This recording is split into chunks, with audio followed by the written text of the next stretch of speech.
You're an interesting species. An interesting mix.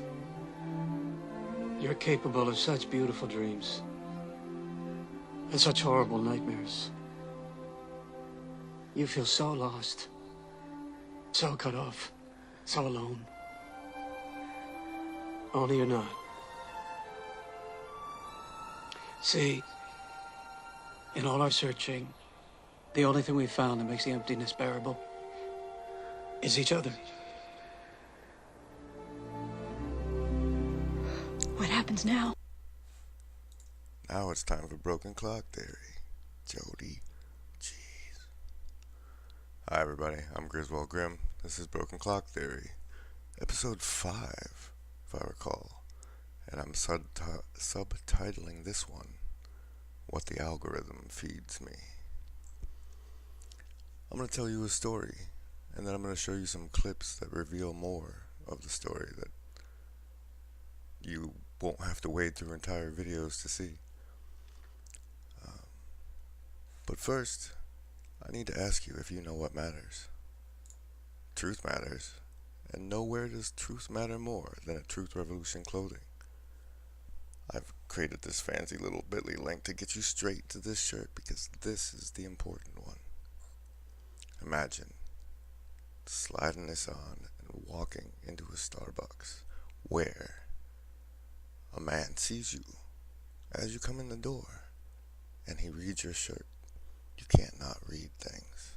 He might not know he read it, but his eyes saw it and the message sunk in. And so when he looks across the table at the girl he was about to lie to, maybe he won't, just because you got this shirt. We're having a fairly serious topic as part of this story, so if you're sensitive, you definitely don't want to listen to the clips. A couple months ago, I was just falling into the QAnon thing. Seemed about the time everybody else was deciding it was stupid and jumping off ship. This was about the same time Kappy decided to rat out his good friends Claire and Seth about how they do horrible things to small children.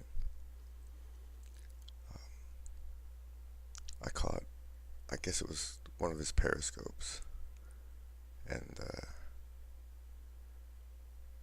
if I recall correctly, he called at the end to use the hashtag Survivor Stories.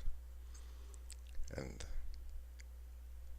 I don't know, my thoughts at the time were along the lines that if what he was saying was true, what he was doing was probably putting out bait so they could find people to shut up. And maybe that's what happened. But I clicked the Survivor Stories hashtag, and the only one that came up for it was Kappy on Lift the Veil. And so I watched that, and that's where I discovered that Lift the Veil had a Twitch as well as a YouTube, and it was a sort of behind the scenes show of what was going on there. So I started hanging around watching that, and that's when Michael Whalen came on.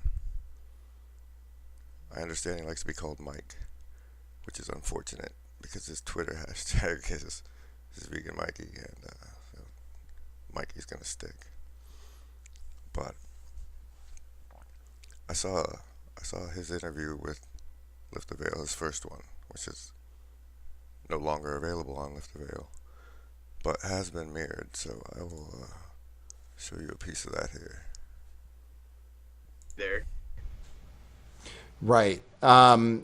And what about employment after you got out of high school? You were in a rock. You can tell people what you did. Yeah. I was a touring musician, and I was a touring audio engineer for the majority of my adult life.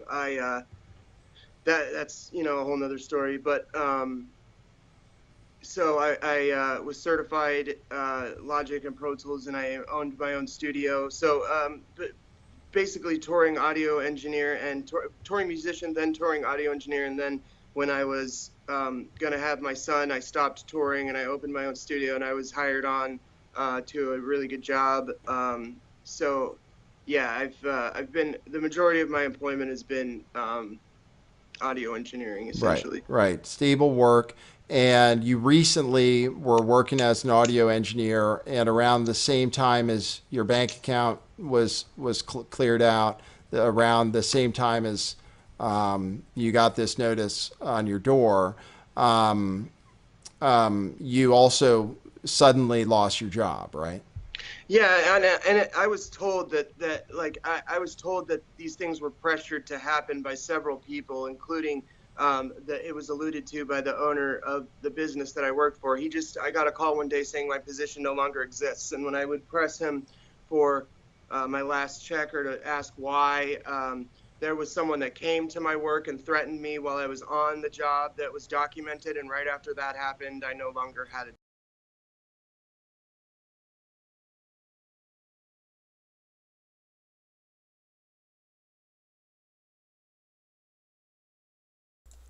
Sorry.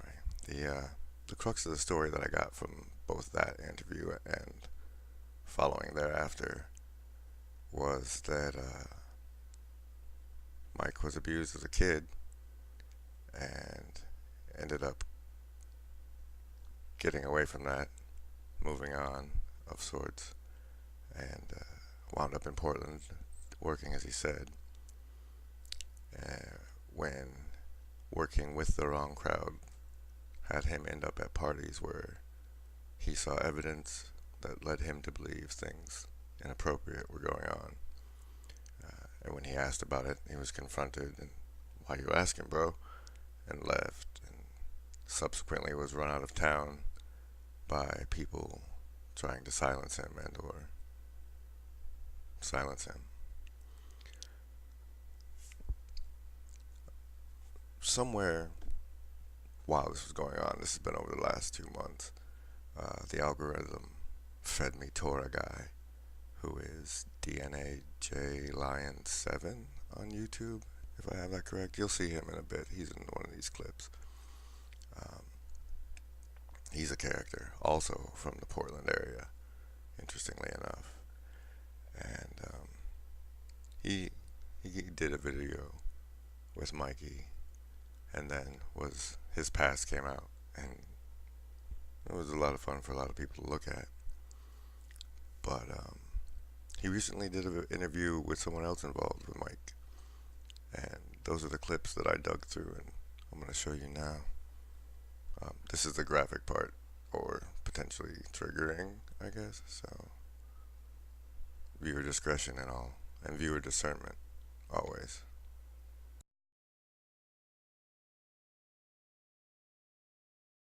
I know Michael Whalen very personally. When he needed help, we reached out there.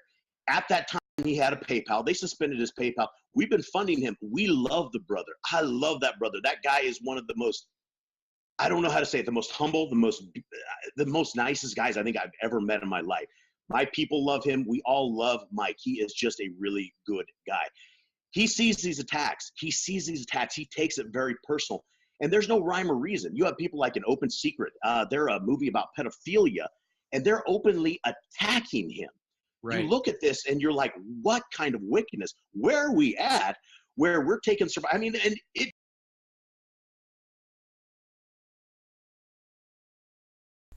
And then here's some more from 1137.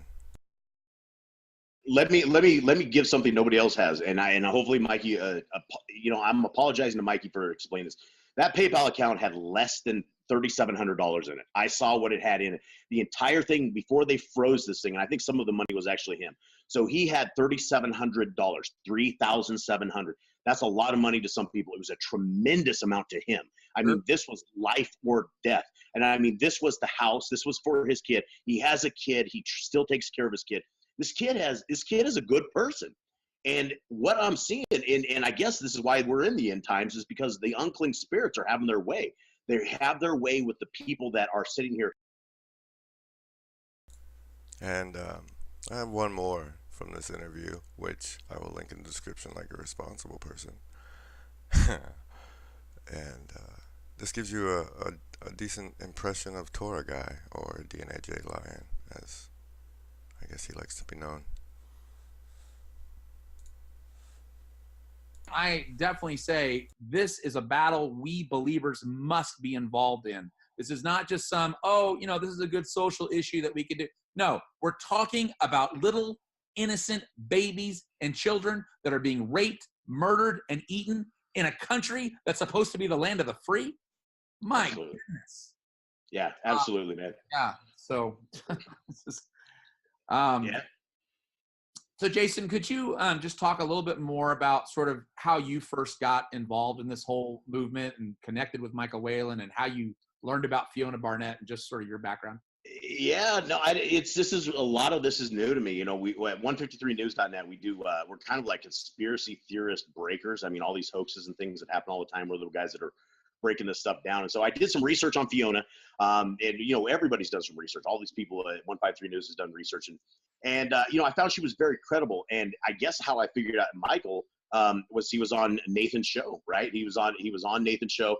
And I saw that the very first night interview, and that was my old stomping grounds, your old stomping ground. And I'm like, wow, you know, and you know, he's talking about, you know, the next day, he was gonna be kicked out, evicted, and all this stuff.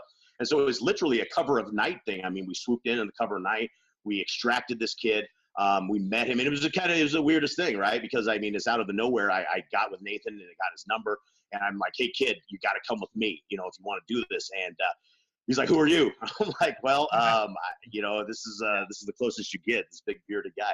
So, you know, we got him to safe places, and, you know, as Michael gets attacked by demons all the time, it's like they follow him around. It's like they're really trying to stop the message, which I believe as much demon stuff as I've seen him get attacked with, and not just on YouTube, it's just everywhere that we've been working with him. He has weird stuff happen. And, I think they're trying to. I think the devil is trying to stop this message. I believe, like you think that we started something with this, and I can't believe that this was all for naught. I can't. Be very careful of what you can't believe. So that's where the story is. Those are the clips I promised. And now here's a little synchronicity. At the same time I was doing the research for those clips, this video came out, and this section seemed kind of appropriate to me.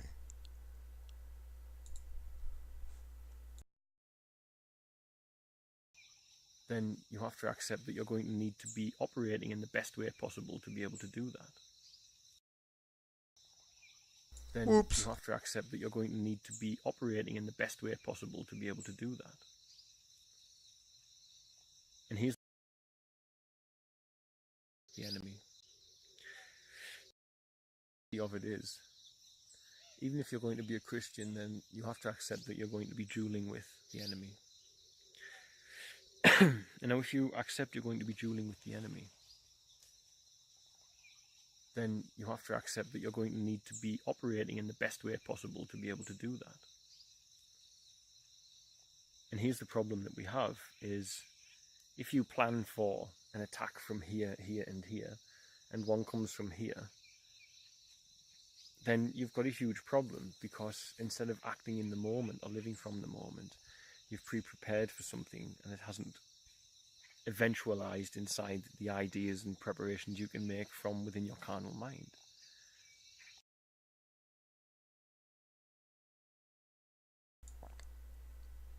Not only did that video drop the day I was doing this research, but I'm fairly certain that the same day I found Lift the Veil, I found the video from Baba Wanyama, John St. Julian Baba Wanyama, that I'm going to link in the description below instead of the piece that I just quoted. So that's the story. Stay tuned. Thanks for listening to The Broken Clock.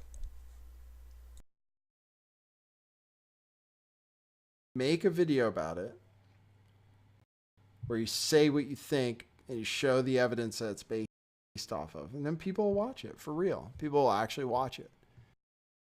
You'd be shocked.